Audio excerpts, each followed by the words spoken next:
Hey y'all, it's your friendly neighborhood therapist, and I am back to give a quick update on the headline news I posted about the other day out of Frisco, Texas.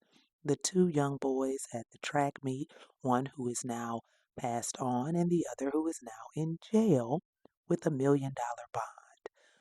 So it seems, which this is always the case on social media, it seems that people do not listen to understand. No, and they hear things that you never said.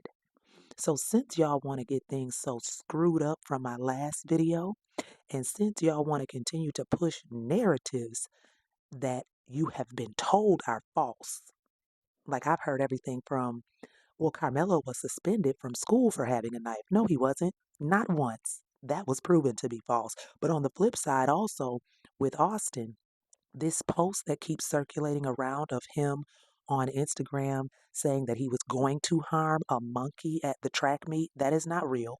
And the way you know it's not real is because on Instagram, you cannot have capital letters in your handle.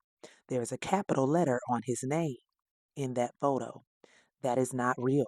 It is fake. Someone made that in order to continue to push narratives. Now, I'm not saying that he might not have actually felt that way. Who knows? But that picture is fake.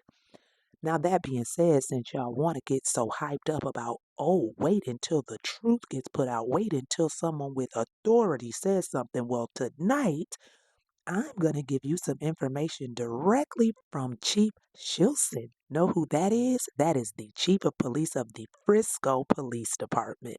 So I'm going to read you part of his statement. And when I say part of, I'm just going to read the parts that matter. Okay, so let's get into it. Authorities are still investigating the recent stabbing of Austin Metcalf that happened at a track rally. However, it has come to our attention that a number of far right bloggers have been spreading misinformation on social media about the incident or intentionally omitting the details and circumstances that resulted in the stabbing. We are also disturbed by the number of news articles that have been posting highly misleading and vague headlines falsely insinuating the victim was stabbed and killed at random. So, just for clarification, we would like to reiterate yet again that this was not a random or unprovoked attack. Our department has made that clear numerous times in news interviews and press conferences.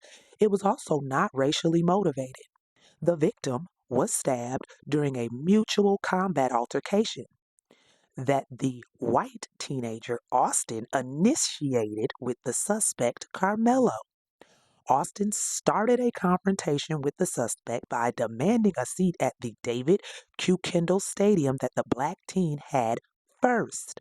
When he refused to give them the seat, an argument ensued, and Austin then sucker punched him in the face and smashed his phone down onto one of the bleachers, causing the screen to crack.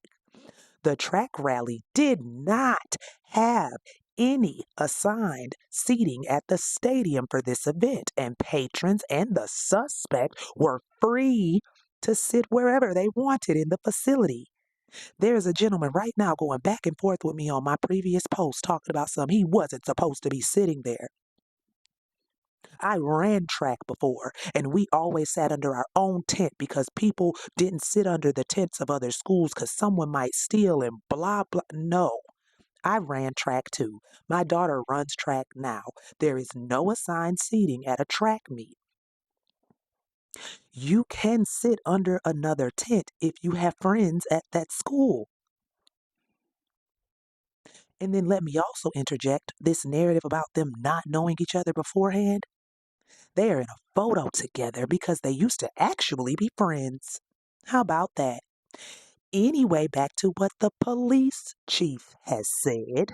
Both teens got into a mutual combat brawl after the white teen punched the suspect in the face, and Austin got stabbed while that altercation was taking place. So the suspect did not randomly stab Austin in the heart after he was told he was sitting in the wrong spot, as several bloggers online have inaccurately claimed. The suspect is claiming self defense, and a grand jury will determine if this was self defense under Texas law.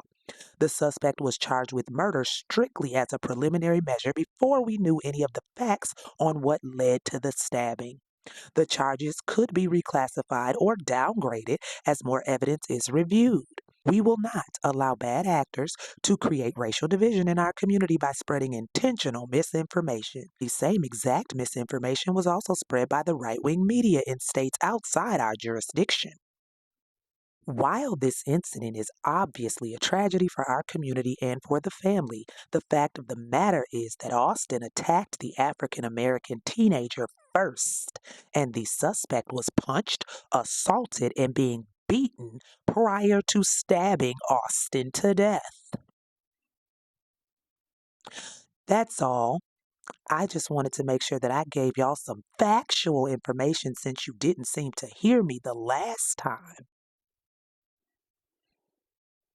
So maybe you will hear what Chief Shelson said from the Frisco Police Department where this incident occurred, and perhaps you'll listen to him. All right, y'all. Have a beautiful, wonderful rest of your evening, and I will holler at y'all later.